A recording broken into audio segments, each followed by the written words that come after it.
travaille sur un micro-organisme qui est un micro-organisme à la fois modèle qui s'appelle Myxococcus xanthus. Je pourrais vous l'écrire si vous voulez, mais voilà. Et ce micro-organisme est en fait une mine d'or, un trésor pour les généticiens moléculaires, mais aussi pour les gens qui font des biotechnologies, car c'est probablement une future source de nouveaux antibiotiques. Mais Emilia s'intéresse à un phénomène qui est tout à fait passionnant, c'est celui de la chémoattraction, celui de la mobilité. Ces micro-organismes sont capables de bouger, ce qu'on appelle des flagelles, et de s'orienter selon un gradient qui correspond en fait à des molécules qui les attirent.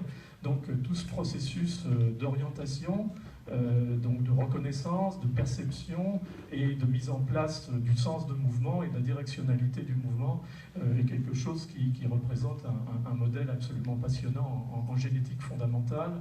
Donc on a eu là, avec ces deux candidates, un choix formidable et je dirais en réalité assez facile.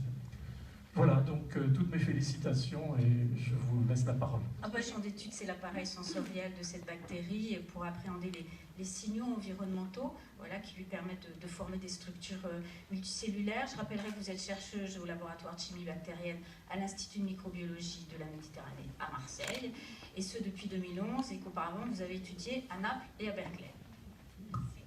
Merci beaucoup.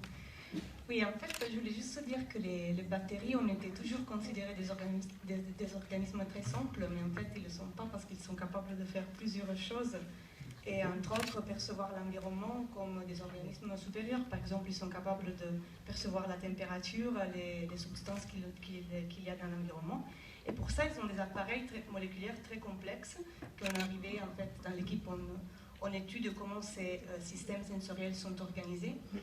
Et la perception de l'environnement après amène à des réponses cellulaires importantes comme la formation de communautés bactériennes qui ont quand même un intérêt médical parce que chez les bactéries pathogènes sont difficiles à traiter quand elles sont responsables d'infections. Donc c'est intéressant de comprendre comment les bactéries perçoivent l'environnement, forment ces structures sociales multicellulaires et pour après pouvoir trouver des targets moléculaires pour le traitement des maladies.